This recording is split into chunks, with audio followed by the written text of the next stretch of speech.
Police থামালেই কি জরিমানা নিশ্চিত? না, আপনার কাছে এই 5টা কাগজ থাকলে কিন্তু অনেক সময় রক্ষা পেয়ে যাবেন। 1 নম্বর, ড্রাইভিং লাইসেন্স। সবচেয়ে জরুরি জিনিস ড্রাইভিং লাইসেন্স। লার্নার লাইসেন্স হলে এল স্টিকার ও ভ্যালিড টাইম থাকতে হবে।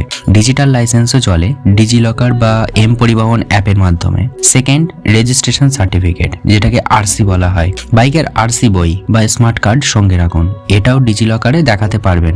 আরসি না থাকলে কিন্তু পুলিশ গাড়ি আটকাতে পারে। 3 নম্বর, ইন্স্যুরেন্স। থার্ড পার্টি ইন্স্যুরেন্স বাধ্যতামূলক। ইন্স্যুরেন্স না থাকলে জরিমানা প্লাস বাইক জব্দ হতে পারে। অনেকে জানেই না, এটাই বড় ভুল। 4 নম্বর, পলিউশন সার্টিফিকেট অর্থাৎ পিইউসি। পিইউসি মানে হলো পলিউশন আন্ডার কন্ট্রোল। মেয়াদ শেষ হলে জরিমানা হবেই। 6 মাস বা 1 বছর পর পর রিনিউ করতে ভুলবেন না। 5 নম্বর হলো helmet plus number plate. ISI mark helmet না হলে আইনত সমস্যা হতে পারে, আর নম্বর প্লেট স্পষ্ট না থাকলে চালান কাটতে পারে। এবং গুরুত্বপূর্ণ টিপস হিসেবে আপনারা এটা মাথায় রাখবেন যে 2020 মোটর ভেহিকেল অ্যাক্ট অনুযায়ী ডিজিটাল ডকুমেন্ট বৈধ। তো পুলিশকে এইভাবে আপনারা দেখাতে পারেন। ভিডিওটা সেভ করে রাখুন, কারণ কাল রাস্তায় পুলিশ থামাতে পারে। আর এই তথ্যগুলো আপনার জানা থাকলে আপনি রক্ষা পেয়ে যাবেন। জয় হিন্দ, জয় ভারত।